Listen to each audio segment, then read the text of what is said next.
Welcome everyone to HEARTtalk, coming to you live from Kota Kinabalu in Sabah in Malaysia.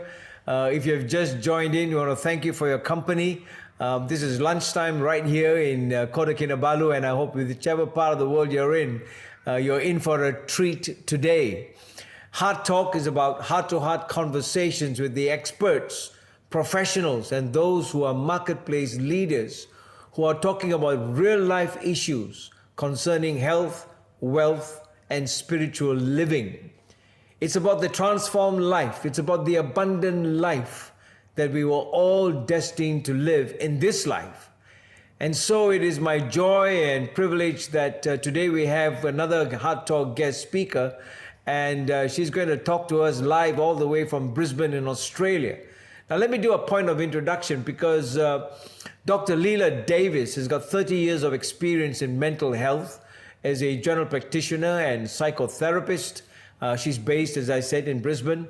And Dr. Leila brings to us a wealth of knowledge, skill, and experience to helping high-performance professional men and women transform stress and anxiety into calm and confidence through a higher level of engagement, productivity, and to take back control of their lives and flourish as they build upon this whole concept of mental wealth.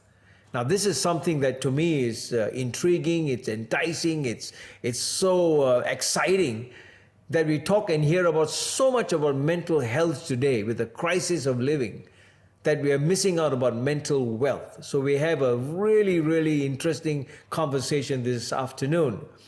So without further ado, would you join me to welcome Dr. Leila Davies live from Brisbane? And let's find out how you can step out into that magnificent part of your life and live from the inside out. Welcome, Leila. Come join me.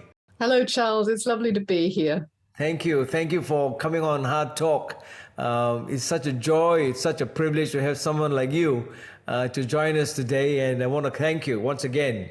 You know, there's so much that we can share and learn. I could spend the whole day with you. Let me just start off and so that our listeners can get a better understanding of where you're coming from.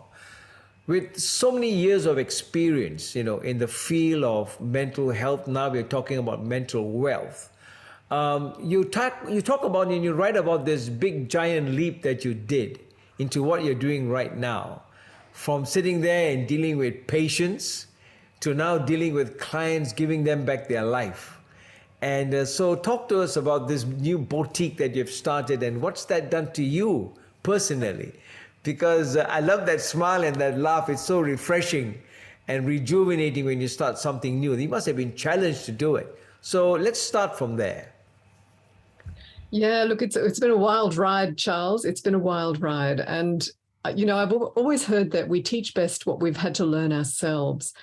And I know I call it my big leap because in this journey of it's been the last 10 years really, I read a book by Gay Hendricks, which is called The Big Leap. And I thoroughly recommend it to all your listeners.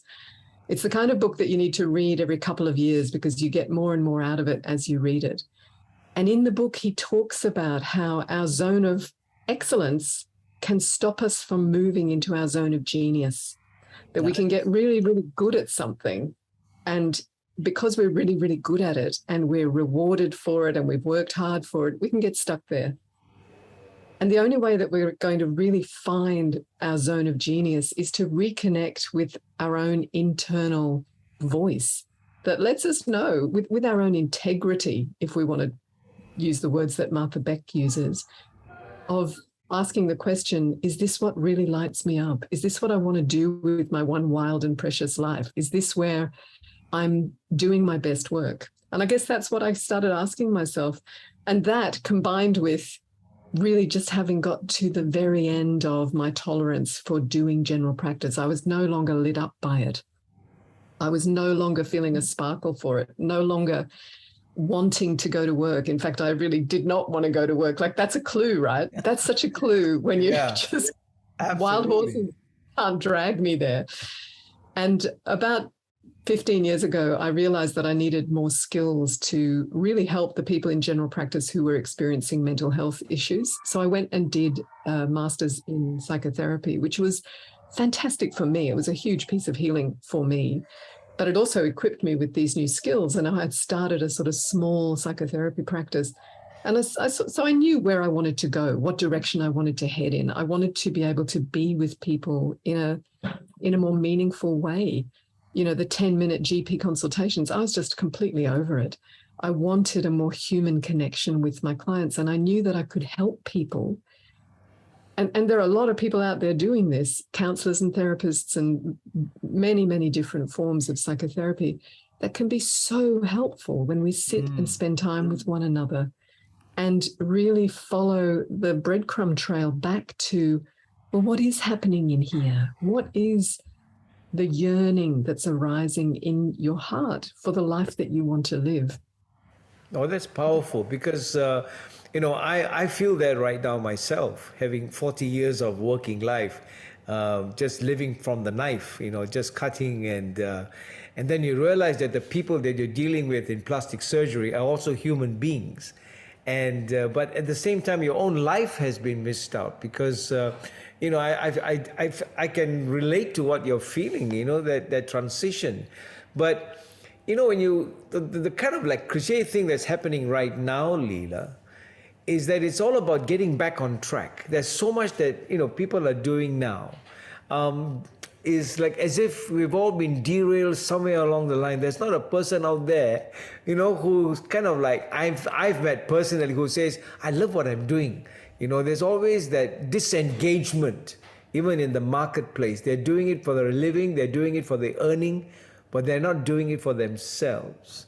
So when you sit back now and you think, why is it that very highly successful clients, rich professionals, are burning out in the sense of, is it because of a lack of, whatever life is or their problems or what? I know in my life it was finance because I was always pressured that, you got 3 children growing up, they're all doctors today, but you'd be amazed at how you can be driven to a place where you're not comfortable in, but you have to do it. And that is a so-called burnout that I had to take one year kind of like stress leave. So when you look back at your patients, what has been the most commonest cause that has kind of like you've dealt with? Or rather, why do professionals burn out when they're doing so well? Look, I think there's a lot of different answers to that question, but the fundamental issue, I think, is when we're living life out of alignment with ourselves. And that doesn't mean getting back into alignment or getting back on track doesn't necessarily mean that you have to throw everything out, right? Right. A lot of my posting on LinkedIn, what I'm saying is it doesn't mean you have to divorce your family. It doesn't mean you have to leave your job. It's about finding more heart in the path that you're already on, and then making small changes towards where you do want to be, right? So it doesn't have to be sudden. It doesn't have to be throwing everything out and exchanging it for something new. Although sometimes, the issue is that when we're out of alignment for a very long time, it can often result in anxiety, depression, burnout, as you say, and that can render people unable to work. I mean, I have had clients who have been unable to work for 5 years because they've got them in such a state. And it's a very slow process getting back. So prevention is much better than cure. Sure. Much better to recognize it early and just start. I think there's a lot of fear about looking directly at my own dissatisfaction, right? Like I know for myself, it took me a long time to really start to say, I'm dissatisfied with the work that I'm doing. It felt ungrateful. I felt like I've worked really hard for this. This is something that's super important to me. It feeds my family. I mean, I'm the breadwinner. I don't have, a partner who's a billionaire or anything. I'm the one who supports the whole family. So leaving general practice, and I'm also very cautious. I wasn't just going to jump out and try to find the next thing. No, I didn't do it that way. I carefully started the movement towards what I knew lit me up more. And then I started thinking, well, how could I do this more? How could I change my life so that I'm actually doing more of that and less of this. Mm-hmm. Yeah. And it's powerful. You can change, like atomic habits, right? We can make a 1% change that ends up shifting the outcome of the trajectory by an enormous degree. I mean, it's fascinating, because many of us live automated lives as if it's an automation. And I want you to spend some time about the recognition. Sometimes it's so difficult to recognize we are living on autopilot, but we don't recognize that we are in a dark area, that there's darkness there, that there's chaos there. So as a person sitting across the table and trying to analyze what's going on, how does one recognize that, look, I've been through it, and I know sometimes that I'm in a dark spot. And it's a blind spot that keeps the dark spot away, you see. And I'm not realizing. and I see the damage of that darkness inside reflected on what I'm doing with the children in front of me, with the people who work with me. So how does one come to that reality of recognition that, look, I need help? Well, I love what you're saying there about the blind spot, makes you not see the dark spot. But look, I think that people recognize it when they're just not happy. They're not content. Life is not lighting them up. And depression really, there's some interesting research that's being done about depression where I heard some people talking about it, that depression is a really logical response from the organism when it's in crisis, when things are not going well, because depression makes you shut down. And it's like the organism just needs to shut down and recover, because the way that life is being lived is not working for them. Well, that's beautifully said, isn't it? It's like, you give me a feeling, like a metaphor, like an oyster which has got a pearl inside, because I'm coming to that pearl now. And the moment you touch it, it closes, as if it's protecting that pearl, So all these depressive states, tension, chaos, seems to be closing in to protect something on the inside, and it's just the opening of the lid that we need. We wish we had more Leila Davises around to help us, open it. Yeah, thank you. And there are so many health professionals. I think that it's not a lack of health professionals like me. It's a lack of recognition and a lack of able to step out and say, to just encourage people to say, are you really living a life that lights you up? Is it vibrant? Is it exciting? Is it fun? And if you're answering yes to that, then hey, great, like keep doing what you're doing. But if you're not, then start getting honest with yourself. In fact, on the last Bali retreat, that was a phrase that was used an awful lot by the women I was with. They were saying, I'm getting honest with myself. I'm getting honest with myself. My life on paper looks fantastic, but all that's missing is me. I'm not able to really enjoy myself, be contented, be happy. And there's always reasons for that, right? There's always reasons for that. And there's always ways to come more alive to ourselves. We're living in a desensitized society, and we are all very desensitized. And I know my own desensitization. It's a painful place to be. It's like numbness, stuckness. It's really not, it's not vibrant and alive. And I have a new saying now that if it's not fun, I'm not going to do it. There you go. I mean, this is the period. Yeah, period. And I appreciate what you're saying about we need to pay bills and all of those things. And I do pay the bills, right? So I have really designed a life. And this is an exercise I would invite your clients into. Design a life, even in fantasy. Just even in fantasy. Do a fantasy experiment. Design a life that you really want to live. Write it down. What's your best day? What's your best week, your best month, your best year? Do it in fantasy first, and then compare it with what you're doing and see how you can make incremental changes towards that life that you want. Oh, that's beautifully said. And I'm going to be a client right now on the live show. And so when I came to a conclusion that things were not happening right for me, I'd done as much as I could as a husband, as a father. And then I decided that I was running away. I wanted to run away from myself. I just wanted to close in, like you say. And so I moved out. I've been alone now for about a year and a half, and I don't have any qualms saying that. because I wanted to find myself, because having worked for 40 years, I didn't have anybody around me. I didn't have Leila Davies there to knock on the door and say, help. And I found that by coming into mindfulness and manifestation, I started realizing that there is wealth in the mind, which you talk about, you see, and this is something that I want. So tell us more about this mental wealth. Where are you coming from, and where is it going to take us? Oh, I love that phrase, mental wealth. And I have to say, I didn't invent it. I worked with a coach last year, and one of her clients had coined it. I don't know where she got it from. She might have got it from somewhere else. But, mental health is just so not a sexy topic. It just, as soon as we say the phrase mental health, correct, everybody turns off. They don't want to know. Like, it's depressing, right? Yes. But when I talk about, and this has really been my journey, has been that I started in general practice where what I would see was a lot of anxiety and depression, people in crisis and burnout, and I could help them and bring them back to this place where they were well again.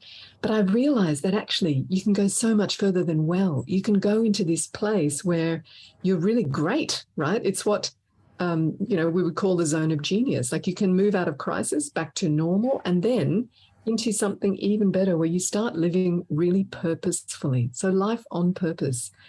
When you become really aware and connected with yourself and start making good choices towards, it's just what I said, good choices towards the life that you want, instead of feeling obligated and responsible to be living life in a way that you don't, right? So what happens then if the people that are around you don't understand that?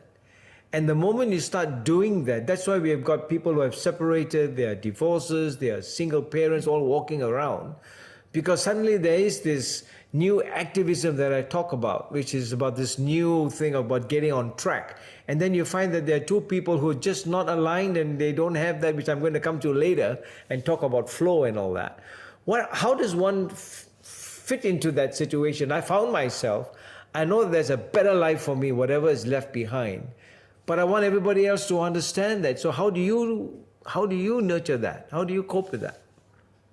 Yeah, and I think that we're relational beings, right? When we're in relationship and it's not working for me, then it's not working for you, right? So sometimes it's worth engaging your partner in a conversation about that, a really heartfelt conversation about the fact that it's not working for me, because you might find that they're feeling similar. And I actually have had a lovely experience with a client recently who was really dissatisfied, and she went and spoke to her partner and he was really dissatisfied. And so now they're making change, and it's so exciting because they're actually making change together, but neither one of them had enough support. It's about support, right? It's about getting enough support to have those conversations that feel a bit scary, right? And when you've got enough, like, all change requires support, and the bigger the change, the more support is required. And what I offer is just one form of support, but it can be a really powerful tool, right? There's many different types of support, but if you're trying to navigate a big life change, and if that life change is knocking on the door because you've burned out or you're experiencing depression or anxiety, which, by the way, anxiety has quadrupled in the last 2 years, like it's just everywhere, then seeking support is a really good idea. And I actually describe a thing I call the threshold effect, which I used to see an awful lot in general practice, where when people had made up their minds and made the appointment and walked across the threshold into my room and told me what was happening, and I would sort things out, and then I'd get them to come back and we'd, have our second consultation. By the second consultation, they'd come back and say, I feel 50% better already, just because they've shared the problem with someone else.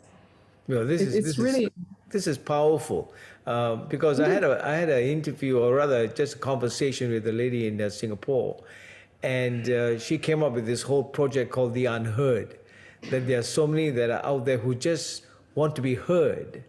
And it's that silent voice that's crying on the inside, and I know that this is why I love what you talk about. So mental wealth has got many faculties to it, right? It's not just just one particular faculty. Everything else is about abundance, as opposed to having a scarcity mindset. Give me your number one tool in that well-being box of yours. I mean, when I was surfing through and looking for it, and I saw the mistress well-being, and I thought, well, this is somebody I want to have with. Well, I'll tell you where that name came from. Yeah, please. Because what do I want to call this podcast? And I was thinking master well-being. And then I thought, well, actually, my target market are women.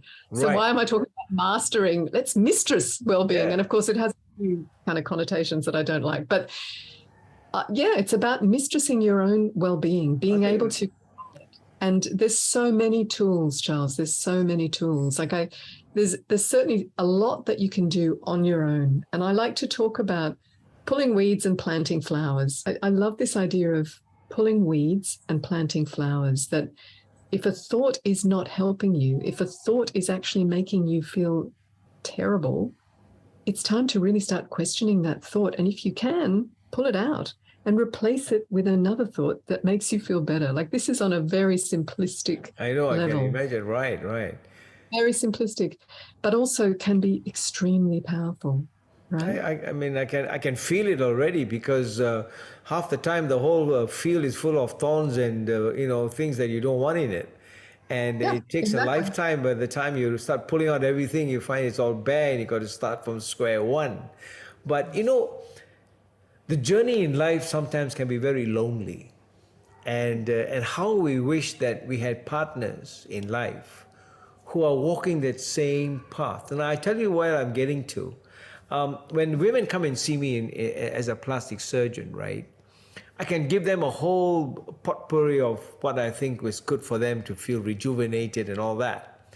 And they always come up with this one question, Leila: how long is it going to last? Because they're going to pay for it, right? And they want to know. They want quick answers, and they want to know how long it's going to last. And my answer is always, I don't live with you. So, so I don't know your lifestyle. So when you are helping people to get back on track and get control of their lives, how important it is for people to really, what do they have as tools to stay on that track? Because it could be fitness, it could be food, it could be anything that can affect, Yeah.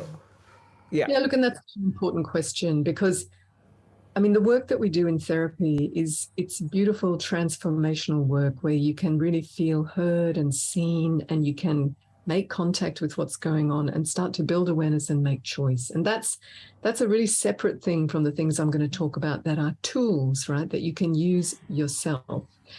And there are so many of these tools that if we use them, right, can be extremely effective. But it's a matter that it can only be done by you. You can only do the work yourself. And like, I do these things every single day: the heart coherence, 3 things that have gone well. What am I grateful for? How can I ramp up my appreciation of this? If I'm, like I was mentioning to you this morning, that at the moment I've got 2 friends who are dying. It's really confronting, really, really confronting. They're both the same age or slightly younger than me, and they're both in the final stages of cancer. They're both in palliative care. And that's really been very confronting. And I've had to really work with my own responses to this, right? Because it's very easy to get really dragged down and very negative and miserable about it. And I thought, if I allow myself to do that, I'm not going to be helpful. It's not helpful for me. It's not helpful for them, right? Like, I need to find a way to work with this that will not put a positive spin on it, but will allow me to continue functioning well, right? So I started asking myself, what am I learning here? What am I learning? And immediately this voice came in that said, not to give a, can I swear? I won't swear, but not to care about what anyone else, not to care about what anyone, stop caring about what anyone else thinks. Go and live your life all out and stop caring about what anyone else thinks. And that was such a powerful message to me. It's been really helpful. It's like, okay, you're having this experience, these friends are dying. What's the message for me? And how can I best be with them in a way that will be supportive and meaningful for them, right? Because it's not going to be helpful if I'm miserable and down in the mouth and anxious. Like, none of that is helpful.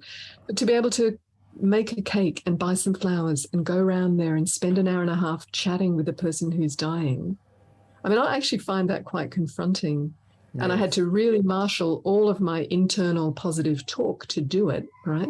And actually, we had a beautiful morning together, and I feel like we had a very meaningful conversation, and I'm really glad that I went, right? And yeah, I mean, this is beautiful I mean, you know, it kind of like dawns on all of us the brevity of life. That at some stage, you know, in our scriptures, it says it's like vapor. You know, it's here and then it's gone. You know, Bronnie Ware, a palliative, who works as a palliative nurse in Australia, she wrote that book about the 5 top, you know, regrets of the dying. And number 1 was, the biggest regret was living the life for someone else. And Exactly. And that's where what I'm saying about don't care what other people think, right? Stop worrying about what other people think. Just do what it is that you really want to do and stop worrying about that, because we let that stop us. And actually, it's exactly what you were talking about in the title of this talk, that, you know, it's about living from the inside out instead of feeling the conditioning from our culture, from our religion, from our families, from our friends, from being a woman or a man, like so much external conditioning, right? Our point of power is in here. absolutely. It's not out here, right?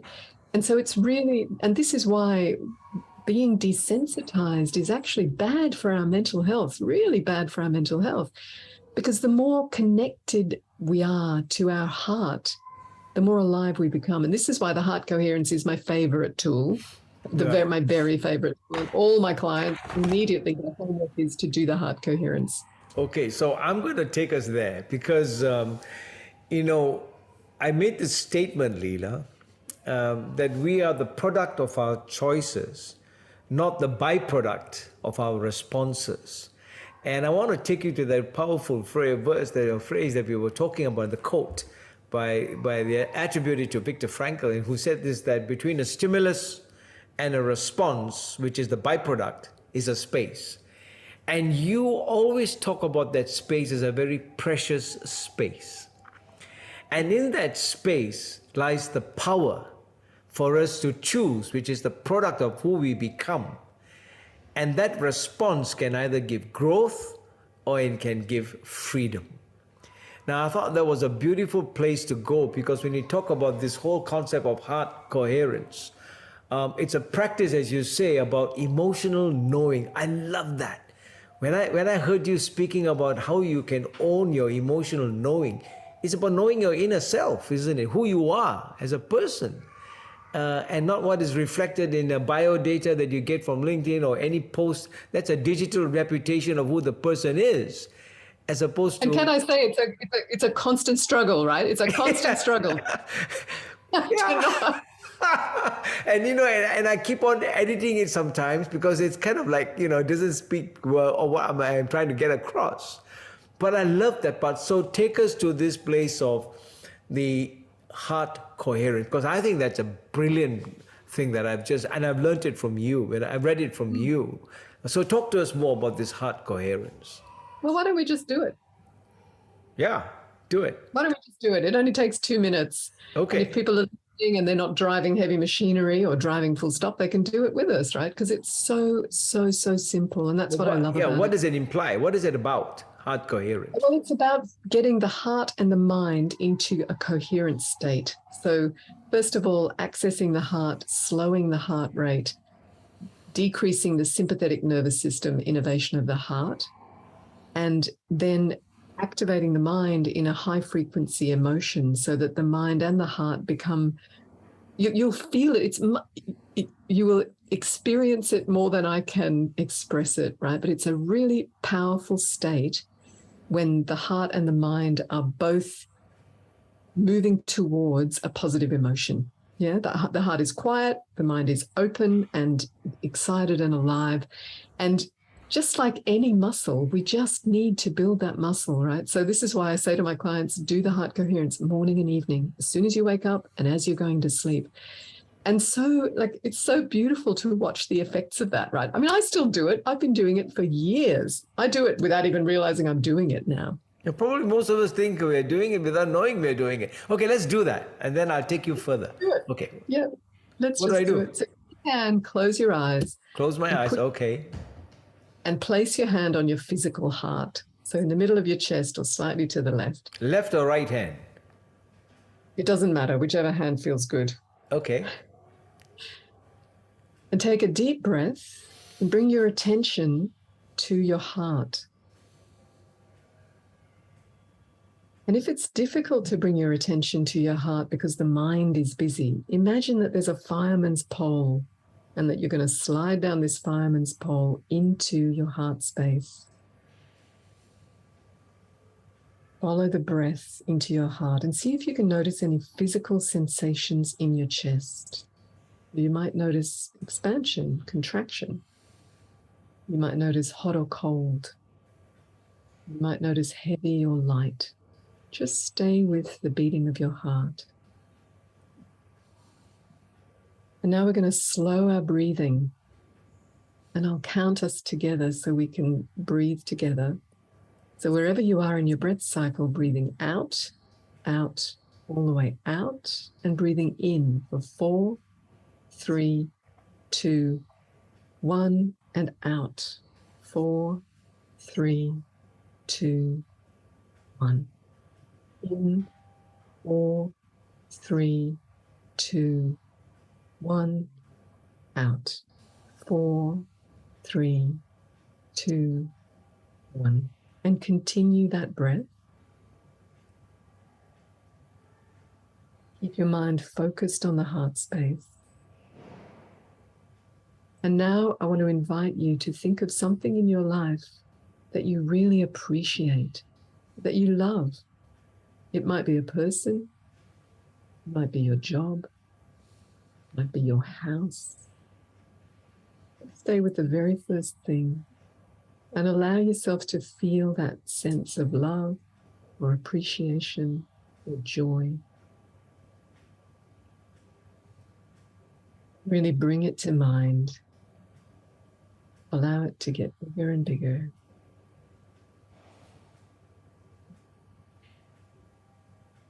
We'll have 10 seconds more of just appreciating, loving, enjoying.